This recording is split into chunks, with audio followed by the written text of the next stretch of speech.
Second law of thermodynamics पढ़ने से पहले हम जानते हैं इंटरनल एनर्जी क्या है, इंथैल्पी क्या है एंड एंट्रोपी। तो चलिए स्टार्ट करते हैं। इंटरनल एनर्जी, ठीक है, इंटरनल एनर्जी एंड इंथैल्पी के बारे में, ठीक है। इसके बाद में देखेंगे आपका एंट्रोपी। चलिए, इंटरनल एनर्जी जैसे कि हम बता चुके हैं, कोई भी सिस्टम के अंदर अगर पार्टिकल है उसका total rotational energy and vibrational energy जो होता है उसी का एवरेज होता है, वो हम बोलते हैं इंटरनल एनर्जी, ठीक है। जैसे मॉलिक्यूल है, जैसे मॉलिक्यूल एक सिस्टम है, इसके अंदर ढेर सारे पार्टिकल है, ठीक है। अब इसका टोटल जितना रोटेशनल एनर्जी होगा, जितना आपका रोटेशनल एनर्जी होगा और आपका क्या होगा वाइब्रेशनल एनर्जी होगा, इसी का जो सम होता है उसी को हम बोलते हैं इंटरनल एनर्जी। क्या बोलते हैं? इंटरनल एनर्जी, ठीक है। तो अब हम क्या देखेंगे, अब हम देखते हैं जैसे, या फिर इसको हम बोल सकते हैं इंटरनल एनर्जी को कि आपका जो total internal kinetic energy and total internal potential energy का जो सम होता है, जो एवरेज होता है, उसको बोलते हैं इंटरनल एनर्जी। ये भी हम बोल सकते हैं, ठीक है, ये हो गया। अगर हम क्या करें, जैसे इसके अंदर पार्टिकल था, अब हम क्या करें, अगर गैस के पार्टिकल में लेते हैं, ध्यान दीजिएगा, अगर हम क्या करें गैसेस के पार्टिकल को लेते हैं, ठीक है, अगर गैसेस के पार्टिकल में अगर एट वॉल्यूम पे देखें तो वॉल्यूम पे जो हम देखते हैं उसको हम बोलते हैं इंटरनल एनर्जी। क्या बोलते हैं? इंटरनल एनर्जी, ठीक है। अगर हम इसी गैसेस के पार्टिकल को अगर हम एट प्रेशर पे देखें, ठीक है, तो प्रेशर पे जो हम देखते हैं उसी को बोला जाता है इंथैल्पी। समझ में आया? तो ये रही इंटरनल एनर्जी और इसको बोलते हैं इंथैल्पी, ठीक है। अब हम देखते हैं एंट्रोपी को। चलिए देखते हैं एंट्रोपी। एंट्रोपी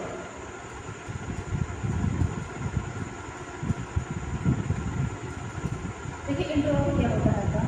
एंट्रोपी कहते हैं कि क्या होता है, द मेजरमेंट ऑफ क्या होता है, the measurement of disorderness of the system. इसको हम बोलते हैं एंट्रोपी, ठीक है।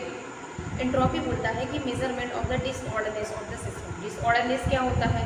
तो डिसऑर्डरनेस इसको बोलते हैं, जैसे हम मान लेते हैं यहाँ पे क्या है आपका कोई भी मॉलिक्यूल, ठीक है, डिसऑर्डर किसको बोलते हैं पहले आपको ये बताओ। जैसे ये मॉलिक्यूल है, यहाँ पे एक, यहाँ पे एक, यहाँ एक, यहाँ एक, तो ये क्या है, अरेंजमेंट में नहीं है, ठीक है, ऑर्डर में नहीं है, डिसऑर्डर में है, तो इसको बोलते हैं डिसऑर्डरनेस। इसका मतलब ऐसे सिस्टम के पार्टिकल जो आपके डिसऑर्डरनेस में होते हैं वो उसको हम बोलते हैं एंट्रोपी, ठीक है। तो चलिए इसका डेफिनेशन अब देखते हैं क्या होगा। डेफिनेशन के अकॉर्डिंग अगर देखें तो डेफिनेशन इसका ये है आपका entropy, the measurement of the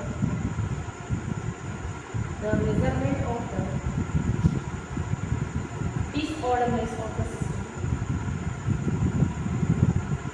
system which created amount of heat which is called entropy। जैसे अब हम इसके अकॉर्डिंग बात करें, अब ये होता है आपको पता है del S equal to del Q by del, ये होता है एंट्रोपी, ठीक है, ये हो गया एंट्रोपी। ठीक है, तो एंट्रोपी कह रहा है the measurement of the disorderness of the system. जैसे अगर हम बात करें, ठीक है, अगर हम बात करें कोई सिस्टम है, ठीक है, जैसे हम सिस्टम ऐसे कर लिया, सिस्टम है आपका, ये आपका एक सिस्टम है, ठीक है। अब इसके जो है पार्टिकल जो है डिसऑर्डरनेस में, डिसऑर्डर क्या होता है मैंने बताया, जैसे क्या बोल रहा है system which created amount of heat. जैसे हम मान लेते हैं यहाँ पे सॉलिड के पार्टिकल है, ठीक है, सॉलिड के पार्टिकल है, और आपको पता है सॉलिड के पार्टिकल एक मैनर में होते हैं, ऑर्डर में होते हैं, ठीक है, एक ऑर्डर में ही होते हैं। तो इसको हम इतना हीट दें कि क्या ही इसके जो मॉलिक्यूल है या जो पार्टिकल है वो डिसऑर्डर में हो जाए, ठीक है। जैसे मैंने मान लीजिए हमको अमाउंट ऑफ हीट इतना दिए और इसके जो पार्टिकल है वो डिसऑर्डर में है। जैसे अगर हम बात करें ये, ठीक है, इसके जो पार्टिकल है वो डिसऑर्डर ऑर्डर में ना होकर के कुछ इस तरीके से होगा, ठीक है, कुछ ऐसे। तो यहाँ पे हम बोल देंगे disorderness of the particle, disorderness of the system, the particle, system के अंदर पार्टिकल है, तो ये बोल सकते हैं। इसका मतलब एंट्रोपी उसको बोलते हैं the measurement of the disorderness of the system is known as entropy. तो यहाँ पे हम बोलेंगे एंट्रोपी। लेकिन इन केस अगर आता गैस की बात करते हैं, ठीक है। मान लीजिए सॉलिड को हमने हीट दिया, ये किस स्ट्रीम में हो गया, गैसेस में हो गया, तो इसके जो गैसेस के पार्टिकल है वो क्या है, डिसऑर्डरनेस हो गए, ठीक है। तो हम बात करें यहाँ पे, बताइए जो सॉलिड, ठीक है, तो सॉलिड की एंट्रोपी और गैस की एंट्रोपी में क्या होगा, हम यहाँ कहेंगे कि जो सॉलिड की एंट्रोपी है वो कम होगी और गैसेस की जो एंट्रोपी है वो ज़्यादा होगी। ऐसा क्यों? क्योंकि ये जो मॉलिक्यूल्स हैं इसका ऑर्डर में थे और ये क्या है, डिसऑर्डर में। तो हम बोलेंगे एंट्रोपी जिसका है, एंट्रोपी का डेफिनेशन यही है, तो इसका मतलब डिसऑर्डर टेस्ट में है, तो हम बोलेंगे एंट्रोपी इसकी ज़्यादा होगी। इसी तरीके से अगर लिक्विड और गैस की बात की जाए तो फिर भी गैसेस की ज़्यादा होगी, ठीक है। सॉलिड और लिक्विड का कंपैरिजन कराया जाए तो लिक्विड की एंट्रोपी ज़्यादा हो जाएगी, तो हम इसको बोलते हैं एंट्रोपी, ओके। अब चलिए स्टार्ट करते हैं सेकेंड लॉ ऑफ थर्मोडायनेमिक्स, ठीक है, सेकेंड लॉ ऑफ थर्मोडायनेमिक्स।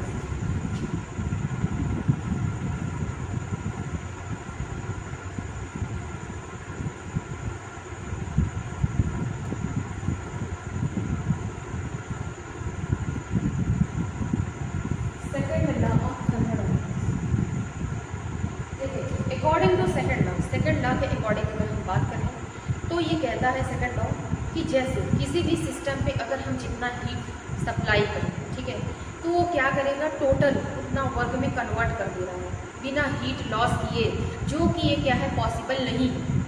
फिर से सुनिए, जैसे ये कह रहा है कोई भी सिस्टम है, इस पर अगर हम क्या करें, क्यों हीट सप्लाई करें, तो ये जो है वर्क जो है, जितना हम हीट सप्लाई कर रहे हैं इतना ये वर्क कर रहा है, ठीक है, लेकिन इसमें से कोई भी हीट क्या है, लॉस नहीं हो रहा है, ठीक है, इसमें से कोई भी लॉस हीट नहीं हो रहा है। तो ये क्या है, तरीके का इम्पॉसिबल है, ऐसा हो ही नहीं सकता कि जिसपे कुछ न कुछ हीट लॉस ना हो, ठीक है।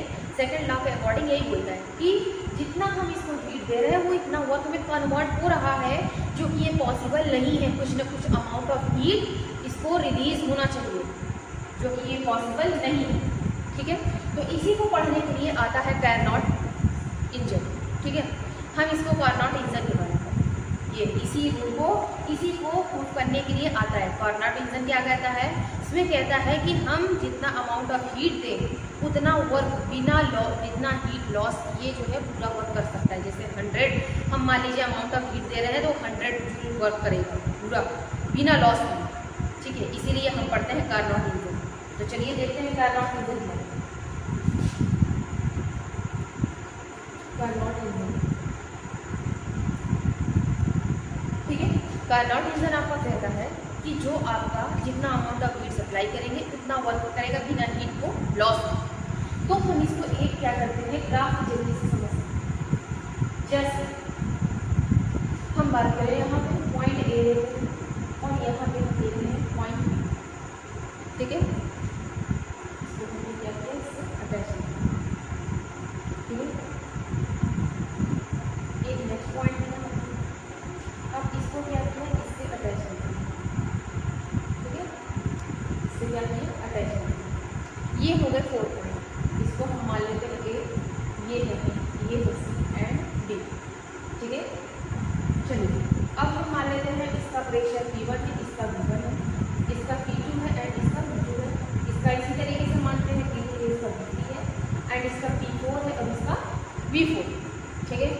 हम मान लीजिए हम क्या करते हैं, इसको हम क्या करते हैं, हीट सप्लाई करते हैं Q, ठीक है। तो यहाँ पर टेम्परेचर ज़्यादा होगा, टेम्परेचर क्या होगा, मैक्सिमम होगा। तो हमको क्या करना है, Q हीट सप्लाई करना है और इसमें क्या होगा, वर्क करेगा। जैसे मान लीजिए यहाँ से यहाँ तक जाने में आपको क्या है, हीट हमने सप्लाई किया, ठीक है।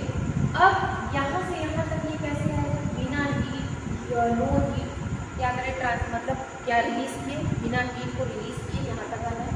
तो बिना हीट को रिलीज किए हम कौन सा प्रोसेस लेते हैं, यहाँ पे एडियाबैटिक।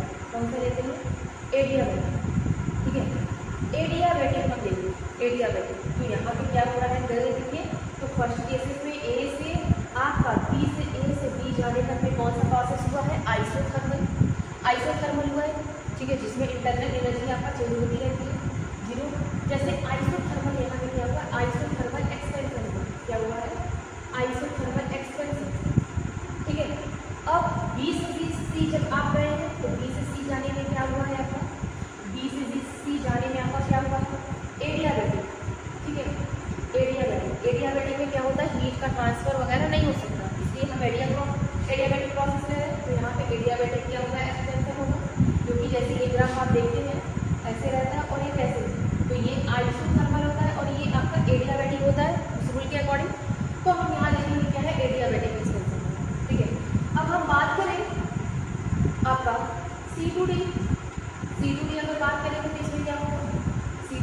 अगर बात करें हम तो C2T में देखेंगे आपका आइसोथर्मल हो रहा है, आइसोथर्मल। लेकिन अब क्या है, ये उल्टा चल रहा है, रिवर्स चल रहा है, तो हम रिवर्स में बोलेंगे आइसोथर्मल कंप्रेशन। ठीक है, आइसोथर्मल कंप्रेशन, ठीक है। आइसोथर्मल यहाँ पे होगा CCT। और इसी तरीके से अगर बात करें D2A, तो हम D2A की बात करेंगे, क्या होगा आपका D2A आपका हो जाएगा एडियाबैटिक कंप्रेशन। ठीक है, एडियाबैटिक कंप्रेशन। तो इसका मतलब ये क्या है, कार्नाट इंजन में आपका जो एक तरीके का पूरे तरह साइकिल के फॉर्म में है, साइकिल के फॉर्म में, इसको कार्नाट साइकिल बोलते हैं। तो इसका मतलब है 4 केसेस फॉलो कर रहा है, पहला आइसोथर्मल, दूसरा एडियाबैटिक। लेकिन जब हम ये सप्लाई कर रहे हैं तो वहाँ पे क्या हो रहा है, आइसोथर्मल एक्सपेंशन हो रहा है। दूसरे केसेस में क्या हो रहा है, एडियाबैटिक एक्सपेंशन। अब इसका क्या करेंगे, रिवर्स हम कर रहे हैं, तो उसमें भी आइसोथर्मल हो रहा है, लेकिन क्या है, कंप्रेशन है, आइसोथर्मल कंप्रेशन। और उसके बाद फिर हम उसका कर रहे हैं तो एडियाबैटिक कंप्रेशन। इसका मतलब इसके चारों फॉलो करते हैं। ठीक है, तो कार्नाट इंजन में क्या है, ये चारों फॉलो करते हैं। ठीक है, ये चारों, ठीक है, इसको बोलते हैं। तो इसमें ये क्या है, ये कार्नाट इंजन में 4 केसेस आपके अप्लाई हुए हैं। तो देखिए सेकंड लॉ ऑफ थर्मोडायनेमिक्स के अकॉर्डिंग ये बोलता है, इसमें according to second law of thermodynamics इसमें ये कहता है, जैसे इसमें पहला सेकंड लॉ ऑफ थर्मोडायनेमिक्स में पहले केस ये बोलता है कि जो आपका